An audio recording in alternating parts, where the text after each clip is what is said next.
નમસ્કાર મિત્રો, હું છું કે ગોસ્વામી, પશુ વિજ્ઞાન કર્મચારી. અને આજે આપણે આવ્યા છીએ વાસણા ગામે અમારે મેજિયાતર જયંતિભાઈ મોતીભાઈને ત્યાં. એમને જો આપણે પાડી છે એ આપણે તૈયાર કરવા માટે 10મા મહિનાની શરૂઆતમાં રાખેલી હતી. અને 10મા મહિનામાં રાખ્યા પછી આપણે એમને પૂરતી ટ્રીટમેન્ટ આપી, એમને સારી એવી માવજત કરી.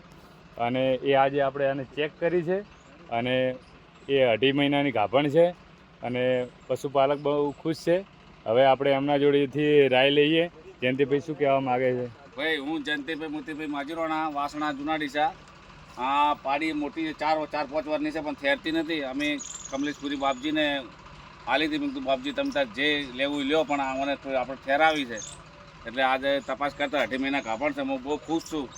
ને માજરમાં મેલી ગઈ એવી નથી, અને એવી મસ્ત ભેંસ હતી મારા પણ ઠેરતી જ નથી. બીજોને કરીને થાકી ગયા હતા.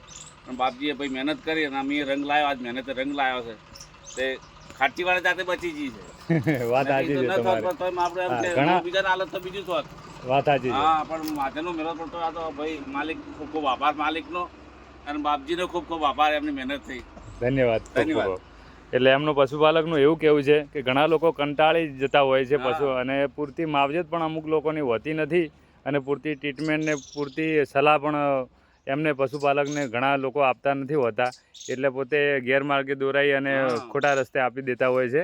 માટે તમે આ વિડીયોને જોઈ અને બધાએ ગ્રહણ કરજો કે સારી એવી જો માવજત કરીએ અને સારી ટ્રીટમેન્ટ કરીએ તો દરેક પશુ ગાભણ થાય જ છે. પછી કુદરતી અમુક એવા કારણો હોઈ શકે છે કે નથી થતું. માટે ધન્યવાદ.